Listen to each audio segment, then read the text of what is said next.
Hey guys, update Kim Chu. Dito po sa post ni Kim sa IG. Samot-saring reaction ang mga netizens dahil sa kanyang kagandahan at sobrang napaka-sexy. Ma-curve. Ang tanong ng karamihan, sino ang kumuha ng picture kay Kim?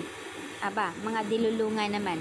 Pero, ayon sa karamihan, itong photos na ito na nakasuot siya ng swimsuit. Kuha pa ito sa Bali scene. Kung matatandaan po na nagbakasyon sila noon kasama ang pamilya ni Kim. And andoon si Paulo Avellino.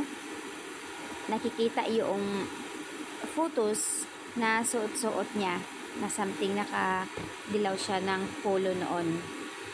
Ngayon lang si Kimi nagiging very private sa vacation nila. Itong photos kuha ng after Easter Sunday nagpo-post, pero from Balisin Island pa ito.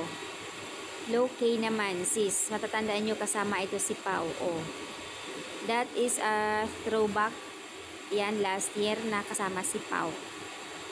So ang tanong, sino nagpicture? So ayan, mga netizens nagtatanong. Syempre ando na naman ang kilig ng karamihan. At sinasabi nila, sino ba naman kundi si Paulo lang. Walang iba kundi si Pau. Ang galing naman ang kumuha. At ang pogi naman, 'di ba? Si Paulo Avellino lang 'yun. Kung sino man ang kumuha kay Kim, napakaganda. And ayan. Janine left the world. I just want to live my life with no regret. Paulo lang talaga ang kumuha niyan. Ayan, dito. There's lucky guy out there and who will win your heart, Kimi. And who will love you unconditionally. You deserve only the best, Kim. And you are beautiful, kind. And what Paulo said, you have a genuine concern for others. Kaya, live life to the fullest and we will support you all the way kung saan ka masaya.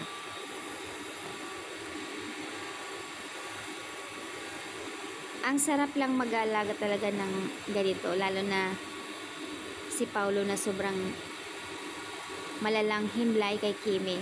Di ba nga andoon yung support natin mga Kim Pao fans.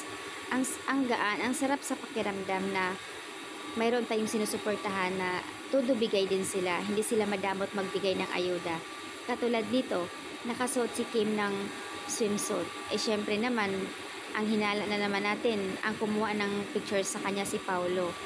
Diba? So, this is the song dedicated daw nila kay Paulo Avellino. It is a great choice for a gorgeous Kimi. Wow!